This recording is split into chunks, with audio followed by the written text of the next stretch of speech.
Hi friends! 'Game changer' movie నుంచి release date fix అని అయితే ఒక అప్డేట్ వచ్చింది. ఆ అప్డేట్ ఏంటో ఈ రోజు వీడియోలో అయితే తెలుసుకుందాం. సో, వీడియోని ఎవరైతే కొత్తవారు చూస్తున్నారో ముఖ్యంగా మూవీ అప్డేట్స్ కోసం మన ఛానల్ తప్పకుండా అయితే సబ్స్క్రైబ్ చేసుకోండి. ఇక టాపిక్‌లోకి వెళ్ళిపోదాం.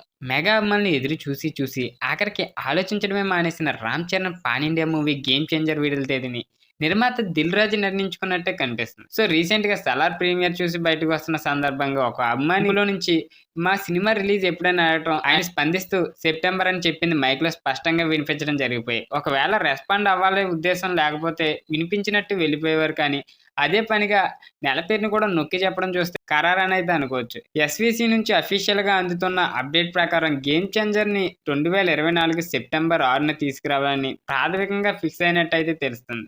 సో, దర్శకుడు శంకర్ కూడా అంగీకరించారట. ఇక ఇండియన్ టు ఏప్రిల్ లేదా ఆగస్టు ఈ 2 నెలల మధ్యలో ఏదో ఒక దానికి లాక్ చేయడమే ఖాయమే. కాబట్టి తనకి ఎలాంటి అభ్యంతరం లేదని మొత్తం పోస్ట్ ప్రొడక్షన్ పూర్తి చేయించి ఫస్ట్ కాపీ ఇస్తానని హామీ ఇచ్చినట్టయితే తెలిసింది. ఒకవేళ అదే నిజమైతే 2025 సంక్రాంతికి మాత్రమే 'గేమ్ చేంజర్' వస్తుందని నిరాశపడిన అభిమానులకు గుడ్ న్యూస్ చెప్పినట్టే. అధికారికంగా అయితే చెప్పలేదు. సో, సెప్టెంబర్ 7న వినాయక చవితి పండుగ ఉంది. ఎలాగో బాక్సాఫీస్ పరంగా అది మంచి నెలే కాబట్టి ఓపెనింగ్స్ వసూలు పరంగా టెన్షన్ పడాల్సిన పని లేదు. తమన్ పాటలు జనవరి నుంచి ఒక్కొక్కటిగా రిలీజ్ చేసే అవకాశం ఉంది. గత కొన్ని నెలలుగా దిల్ రాజుని 'గేమ్ చేంజర్' గురించి అడిగినప్పుడంతా శంకర్ మీద తోసేసి స్మార్ట్‌గా తప్పించుకుంటున్నారు తప్ప పలానా టైం అనైతే చెప్పలేదు. ఇక కియారా అద్వానీ దీంట్లో హీరోయిన్‌గా నటించిన ఈ పొలిటికల్ పీరియాడిక్ డ్రామాలో ఎస్.జె. సూర్య విలన్‌గా అయితే నటించాడు. చూస్తుంటే చరణ్ ఫ్యాన్స్ ఎదురుచూపులు ఇంకో 10 నెలల్లో తీరిపోయేలానే ఉన్నాయి. సో, ఈ అప్డేట్ నచ్చినట్లయితే తప్పకుండా లైక్ చేయండి. ఇలాంటి మూవీ అప్డేట్స్ కోసం మన ఛానల్ తప్పకుండా అయితే సబ్స్క్రైబ్ చేసుకోండి.